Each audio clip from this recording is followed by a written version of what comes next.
ഞാൻ പറഞ്ഞു അഞ്ജന സുരേഷിനെ പോലൊരു ആളെക്കുറിച്ച് തിരുവനന്തപുരത്തുകാർക്ക് പോലും പക്ഷെ നോക്കൂ ആ അർത്ഥത്തിൽ എങ്ങനെയാണ് ഇപ്പം അതേസമയം നവ്യ ഹരിദാസ് എവിടെ നവ്യ ഹരിദാസ് സാധാരണ രീതിയിൽ BJP സംസ്ഥാന പട്ടിക ഇങ്ങനെയാണ് വരുന്നത്. എന്തുകൊണ്ടാണ് മഹിളാ മോർച്ചയുടെ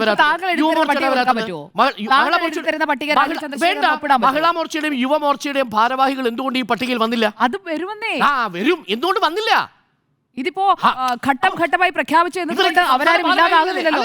അതാ ഈ ഘട്ടം ഘട്ടമായി പോഷക സംഘടനയുടേതും BJPയുടേതും ഒന്നിച്ച് പ്രഖ്യാപിക്കണമെന്ന് നിയമമൊന്നുമില്ല. ഇല്ലെങ്കിൽ പോഷക സംഘടനകളുടെ നേതാക്കന്മാരെയൊക്കെ സംസ്ഥാന ഭാരവാഹി പട്ടിക പ്രഖ്യാപിക്കുമ്പോൾ വരുന്നതാ. കാരണം ഇവരൊക്കെ സംസ്ഥാന ഭാരവാഹികളാണ്. നിയമമൊന്നുമില്ല. മഹിളാ മോർച്ചയുടെ നേതാവല്ലേ സംസ്ഥാന ഭാരവാഹിയായിട്ട് വരിക? അതിനകത്ത് എന്താ സംശയമുള്ളത്? ഇപ്പോൾ ഈ ഭാരവാഹി പട്ടിക അപൂർണ്ണമല്ലേ? എന്തുകൊണ്ടാണ് പോഷക സംഘടനയിൽപ്പെട്ട ആളുകൾ വരാത്തത്? അതുകൊണ്ട് പാർട്ടിക്കുള്ളിൽ തർക്കമാണെന്നേ. ഈ പറയുന്നവരെ അക്കോമഡേറ്റ് ചെയ്യാൻ വേണ്ടിയിട്ടുള്ള സംഭവമാണെന്നേ. അതുകൊണ്ടാണ് ഞാൻ ഈ പറയുന്നത് സമുദായ സന്തുലിതാവസ്ഥ പാലിക്കാത്ത, സ്ത്രീ സംവരണ പ്രാതിനിധ്യം പാലിക്കാത്ത, യുവജന പ്രാതിനിധ്യം പാലിക്കാത്ത ഒരു സംവിധാനമായിട്ട് ഇത് മാറുകയാണ്. ഇത് യഥാർത്ഥത്തിൽ ഒരു കോർപ്പറേറ്റ് CEO പോളിസിയാണ്. ഇങ്ങനൊരു പാർട്ടി പ്രവർത്തിക്കുമോ എന്നുള്ളതാണ് എൻ്റെ സംശയം. അതിൻ്റെ ഫലം ഇനി അനുഭവിക്കാൻ പോകുന്നതാരായിരിക്കും? സ്വാഭാവികമായിട്ടും ഈ പാർട്ടിക്ക് വേണ്ടിയിട്ട് പണിയെടുക്കുന്ന ആളുകൾ.